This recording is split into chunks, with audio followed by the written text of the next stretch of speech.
Let's bring in Lara Trump, Fox News contributor. Laura, what do you make of this? They're trying to have they're trying to have a people purge with these advisory boards.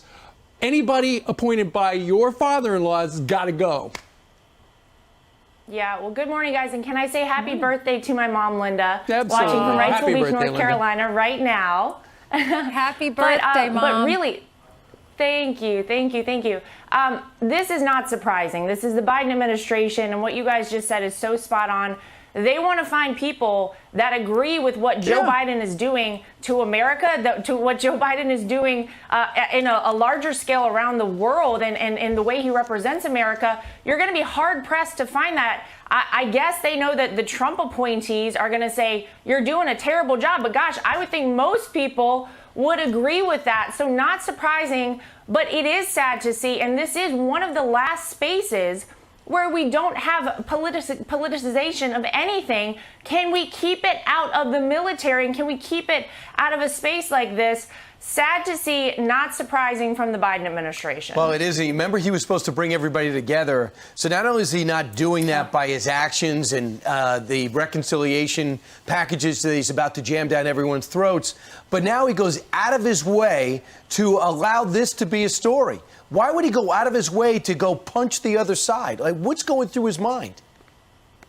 Well, I think what Kellyanne Conway said is spot on. This is a clear way to distract from the disasters that have ensued since Joe Biden took office. We still have an open southern border. We obviously had a horrific exit from Afghanistan, 13 American service members dead. Yet. Americans that are stuck over there still, that I guess we're just moving on. Joe Biden was on vacation over the weekend. He doesn't need to be worried about that. So clearly, they want to change the news cycle. Maybe this is an easy way, guys, to do that. But it is a shame to see. It shouldn't happen. But, you know, this is sadly the way that Trump people are treated. We're used to this kind of treatment and not surprised to see it. Let's shift now to Afghanistan, because Congressman Mark Green brought something to all of our attention. He's a Republican from Tennessee, and he says his sources are telling him that refugees are leaving Fort Pickett, which is in Blackstone, Virginia, in Ubers without permission from the authorities. And look, if we just all are a little concerned about the vetting process, because some are saying they're not being vetted, some say they are. But we don't want them to leave the base until we know that they are safe and they're not terrorists and they're not here to attack America. This is what Congressman Mark Green said. DOD is getting its directions on how to handle these situations by the State Department. And the State Department is failing to give them adequate information.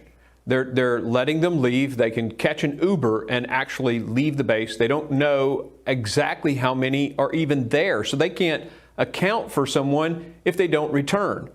And they're telling the people, oh, if you go and you don't come back, well, that will end your visa processing. But if they want free, they're gone. There's nobody keeping them from leaving. And then you get the shocking allegations of harassment and sexual assault, and it's horrific. Laura, what's your reaction? Oh my gosh. I mean, this is insane that this is now happening on American soil. Remember, guys, who the people were that were vetting all the folks getting into the Kabul airport? It was the Taliban. Do we not think that perhaps the Taliban, a terrorist organization, maybe allowed a few terrorists to slip through the cracks?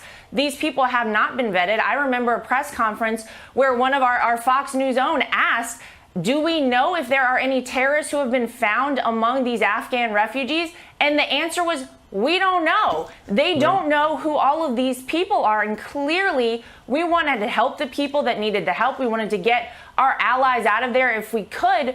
But at the expense of a possible terrorist now on American soil who could just walk off or, gosh, Uber off a military base in America, this is insane.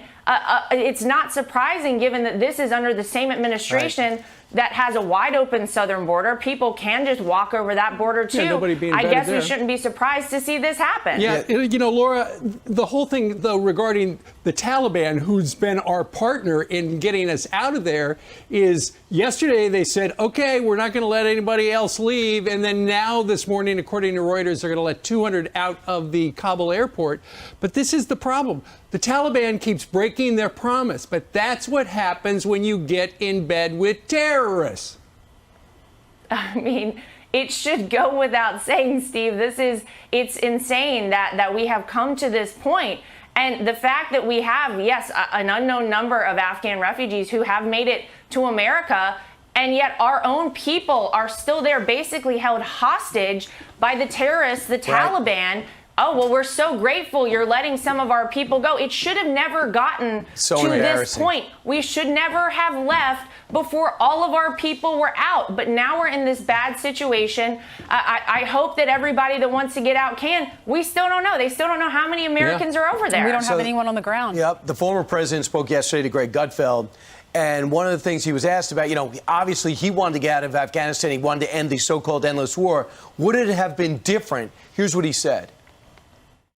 When you think that they moved the military out first, think of this, because we had a great plan. Even Biden, I think he made a mistake when they did it. They were all screaming at him. But when he said that since President Trump, or he calls it the past administration, signed the deal, not one soldier was shot at or killed. Think of that. You know why? Because they knew the consequences. And our conditions were tough.